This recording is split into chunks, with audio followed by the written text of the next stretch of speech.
This is Lysha Holmes, and I'm your host on the Recruiters Recruitment podcast brought to you by Hoxo Media.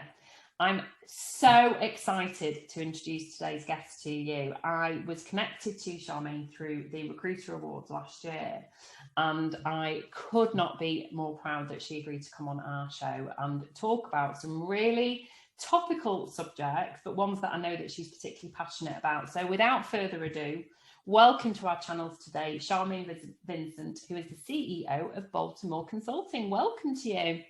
Thank you very much. It's lovely to be here. Well, it's very lovely to be here too. So for those who aren't yet familiar with what you do and what your business covers, do you want to give us an introduction?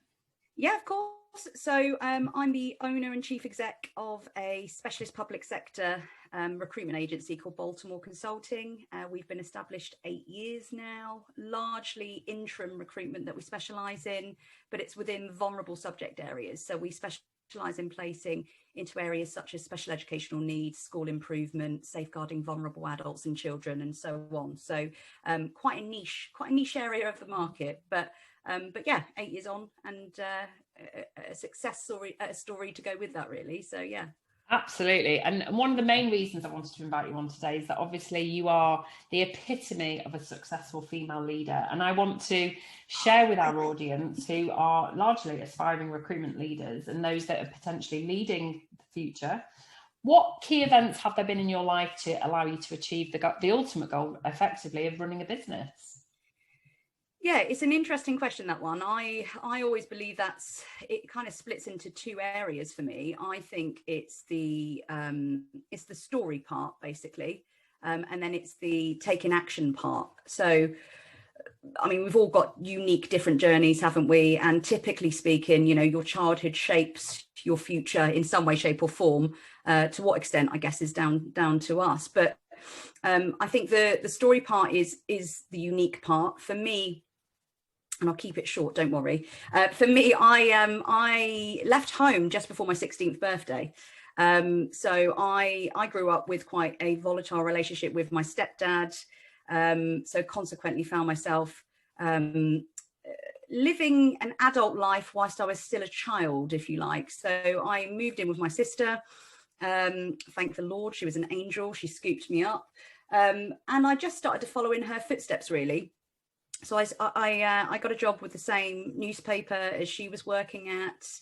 A lot of challenges along the way. I remember my first paycheck, it was £320. And I was paying rent and bills and lived on super noodles and jam on toast for a very long time. Why is that important? Because it's certainly not a sob story. I think for me, if you've been through any form of adversity or challenges in life, especially when they start at childhood time, I think we reach a crossroads in life that makes us have to, well, we'll make a decision, basically. Do we invest in ourselves and dig deep and, project that positivity and optimism that we can create our own success story? Or do we dwell on the past? Do we dwell on the fact that actually, others have impacted us? And I think, what I recognize now is I had that same passion and determination right back then as I do now to make a success of my life. If I'm honest, back then it was a bit of a prove my stepdad wrong, 2 fingers up to him, I'll show you what I'm made of. Later in my career, it was a similar concept, really. It was I'll prove, if I'm honest, other male leaders wrong within the industry that I was capable and able to run a business. And actually, thankfully, now it's more around my core happiness. I do it not to prove anyone wrong, but to make me happy and inspire my daughter that actually anything is possible if you work hard enough.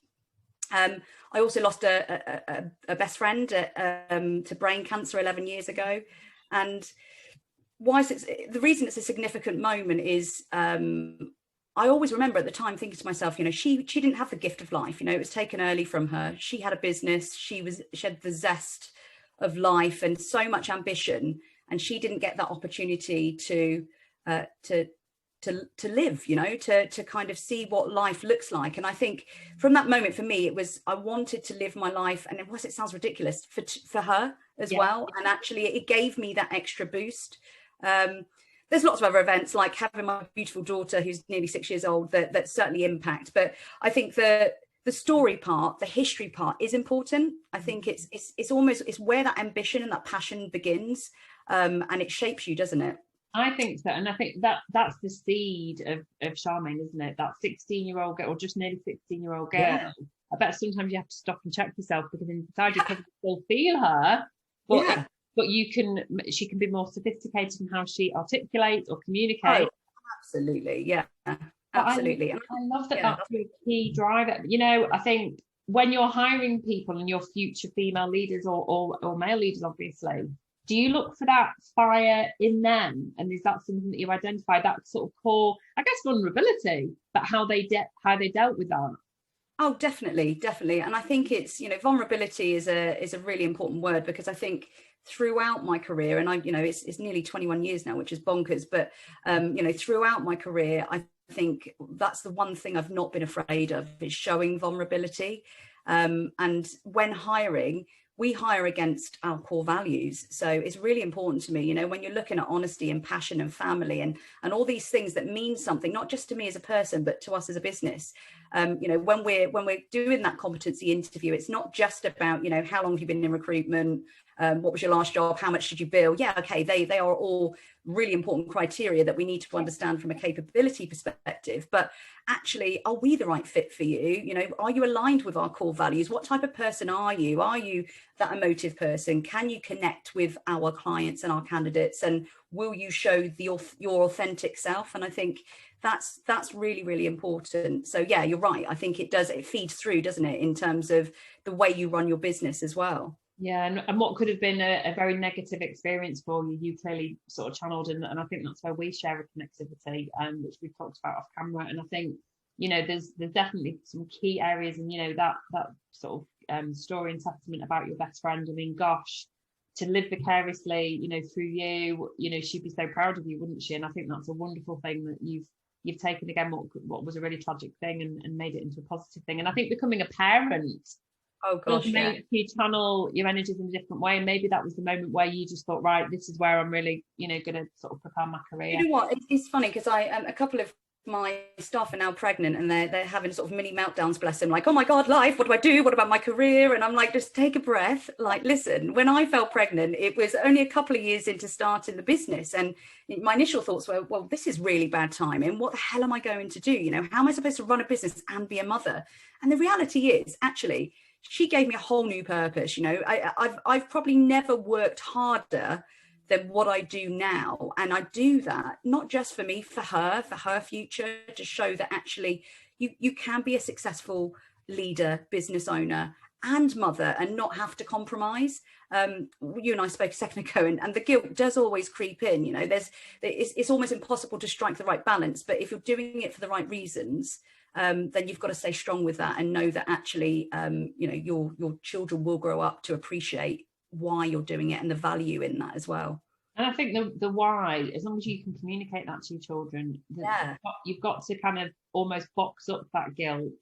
And as someone who's got older daughters, and we did talk about this off camera, you know, she will appreciate that, because she will see that you're making a difference to people's lives. And I think that's where the purpose of your business becomes important, as opposed to we're just here to make money. And I think if that's what you communicate to your children, that's why you work, it's a really dangerous, very precarious position to put yourself in, because that's just far too transactional, and they'll see right through it. But if you say, I'm going to work today, darling, because what I'm going to do is I'm going to place a candidate into a new job, and that person is going to change people's lives, you know, should be so proud. And anyone listening to this who had to work through, you know, a very challenging time since COVID began in 2020, I promise you, I've got older children, so that, you know, they're late teens, and they know how much, as recruiters, we are changing people's lives. 100%. And it's, you know what, it's the message that I always project to her. And even through the pandemic, we were doing a positivity campaign on social media, and she was very much at the forefront of that. So I'd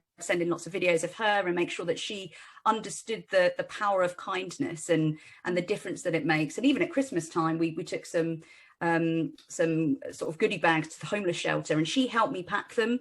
So it's almost that end user, the client, the candidates, the difference that we make to the community. I take her on that journey with me, because I think it's really important that if she sees the reality of the difference that you're making, I think there's a fondness, and I don't know, it's that comes back to leading with the heart, doesn't it? Whether you're parenting or managing people, I think if you're expressing why you're doing it and the difference you're making, I think there's acceptance around it a little bit more, isn't there? But it's a minefield. It's hard. It's the juggling act is hard, but I try and do my best. Mariella Frostrup famously said that when you're a working mom, in particular, because she was saying it from a female's perspective, when you're in work, you feel guilty you're not with your children. When you're with your children, you feel guilty you're not in work. And it's, you know, to achieve this utopia is very, very challenging. And I applaud any leader like yourself who makes it look and feel seamless, because you're providing the support to those who work in your business. And I know you've mentioned there's some that are about to embark on that journey, and you're in very good hands if you're listening to this, the colleagues of Charmaine. So I want to talk about, one of the things that connected us was I guess our passion for, you know, well-being and inclusivity. And you recently interviewed me for International Women's Week. Shout out to Lauren, your marketing manager. And one of the questions was around my own background, and I'd never really stopped to think about the fact that I came from a very traditional Jewish background, and I moved away from that by choice at 17. So diversity and inclusion as a badge of honour is, without a shadow of a doubt, something that most people are going to use as a tick box exercise, both internally and externally for their clients. But what does that mean to you and your brand, and what do you think leaders can do to ensure that it's actually a worthwhile exercise to embark upon, to ensure that it just becomes inherent in your culture? Yeah, absolutely. And it's a really good question, and a really important one as well. It's interesting, isn't it? I said a second ago about our core values, and how it's really important that, you know, we live by our core values, we hire on our core values. You know, it's something that we've changed them over the years as well for that reason, where if we're not living by them, are they fit for purpose? You know, who are we? And very early on in the business, we sort of really got to the core of who we are. So a lot of soul searching around, you know, what makes us different as a business, what makes our people different, what makes us unique. So I think the biggest piece of advice I could give to any leader or business owner is actually get to know your own business. So first and foremost, do you understand what your vision is, what your purpose is, what your core values are, where you're going? You know, what are your intentions? Because if you don't know all of the above, then you probably don't know the type of culture that you've installed in the business. If you don't know the culture that you've installed, how can you even look at any form of diversity and inclusion policy when it comes to hiring? So I think it starts with really getting under the bonnet of the business and understanding actually who you are, what you want to be. What are those aspirational goals in terms of what you want to be as a business? Every year we have a leadership conference, and it's astonishing really, because when you think you've absolutely licked it and you're like, this is it, this is who we are, this is where we're going, somehow you get new ideas every year because you want to be stronger, you want to be better. And actually every business should evolve. And I think that's the important part, really. We should never stop learning, never stop listening and understanding actually how could we be better, how could we be stronger. And there's a piece in there around your staff engagement as well. You know, get their feedback, understand, you know, what makes us great as a business, what could we be doing better to allow ourselves to be more inclusive. Because the word inclusive, you know, if you ask every business owner, yes, I have an inclusive workforce, of course we all love to think that is the case, but the reality is, what are we doing about that? You know, are we educating ourselves in terms of minority groups? Are we educating ourselves in terms of actually how we could be a more inclusive workplace? Do we have the desire to do that as well? And I think it's not just, like you say, it's not just a tick box exercise. It's about hiring people from different backgrounds with different experiences, valuing their contribution, listening to them and communicating appropriately. I just think it's an enormous piece, but I think it really does start with wanting to invest in who you are and what makes you different to start with. And knowing who you are, and knowing that, like in any human journey, it's going to change, and that's going to change by the people that you're hiring. It's just I love that answer. I mean, that's just the most authentic, but you've just simplified it.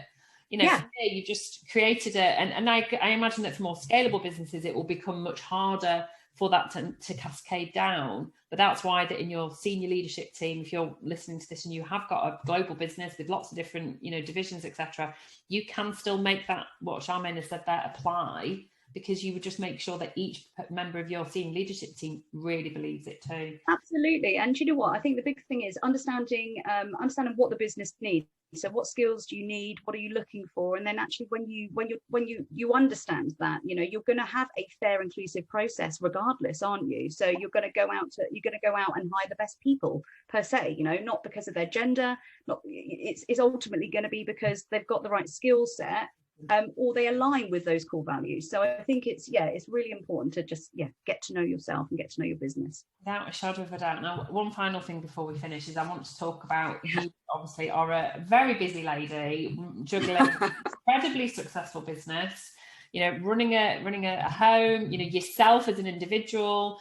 How do you ensure you look after your well-being as a leader and the sort of well-being of the people that work with you? And do you have any advice for those that are really struggling now that we're back out of in a more I say normal, but hopefully get back out into the normal world? How do we ensure that we still maintain that focus on our mental well-being? Really, really, one, topical, and two, very, very, very important. As you've said before, I'm very passionate about mental health and well-being, and it's ultimately about our, your own mental fitness, isn't it? I find it astonishing. How do I do it? I research, I read, I go on courses. During the pandemic, I rolled out an emotional intelligence course to the entire team. And it was fab for me too, because it's around your self-awareness, your self-management, understanding your own emotional trigger points. And these things are, well, as we know now, a year on in a pandemic, they're critical, aren't they? Yeah. Also been on a course for positive intelligence, which looks at your own internal saboteurs, and the balance between engaging the sage side of your brain, which is the positive side, versus being sabotaged. We all do it. It's natural. It happens. So how do I stay? What do I do? It's, for me, I love learning anyway. I'm a little bit sad like that. I just, for me, I love learning new things, and there's nothing more fascinating than understanding the psychology of a person, understanding myself. I've spent 10, 11 years now seeing therapists, psychotherapists, executive coaches. I've invested in me, and I've invested in me because actually I recognize that I want to know why I react in a certain way sometimes. I don't want the hit my past to manifest itself in my future. And the more I invest in myself, the more I can support my staff and my friends and my family and recognize those trigger points, really. We do lots of work with mind as well, so that's signposting element. But it's downtime. It's making sure that you press the pause button. I've introduced duvet days now since the pandemic, whereby it's like, if you want to press that emergency pause button, guys, do it. No notice needed. Just kind of shut the world out and just, take a step back. So there's lots of different things, but I think fundamentally one of the biggest things is listening. And also what I've recognized in the pandemic is, my staff and friends, even sometimes when you're suffering, in terms of mental health, you don't want a solution. You don't want someone to provide the answers. You just need to know they're listening. And I think that's probably what I and the business have done really well now, is we've created that family community whereby people know they can come to us, and that support will be there. But the pandemic certainly represented a number of different challenges, and we weren't prepared for it, were we? You couldn't prepare for this. So it's it's that ongoing self-care. Nobody could prepare for it, but isn't it wonderful that in the short period of time, relatively speaking, when we look back and review this, the transformation to your business and to your culture, you've obviously created a very safe space, if that's how people know that they can turn to you without any stigma, without any prejudice. Absolutely. And if more people can create environments like that, then mental health and mental well-being will just become the fabric of how we look after our staff, as well as, sort of giving them challenges to do better on themselves, but actually taking time to make time for yourself. I love the pause button. I mean, I often do it to myself in the middle of the day, literally for an hour. I just think, oh my God, today's just been too, and I literally go, right, it's 3 o'clock. I'm going to just pause for an hour, take a podcasting, going to go out for a walk for an hour and come back. So I think it's that self-awareness. I love everything that you said there. And when we listen to this back, we'll be. It's all gold, as I knew it would be. You're a really inspiring lady, and I think you've got your daughter's very lucky to have you, and your team obviously love working with you, and you've just been an absolute joy to have today on the podcast. Well, thank you very much. I love what I do, so it's that part's easy. it oozes out of you, we can see. Thank you so much for joining us on the Recruiters. No worries. Thank you.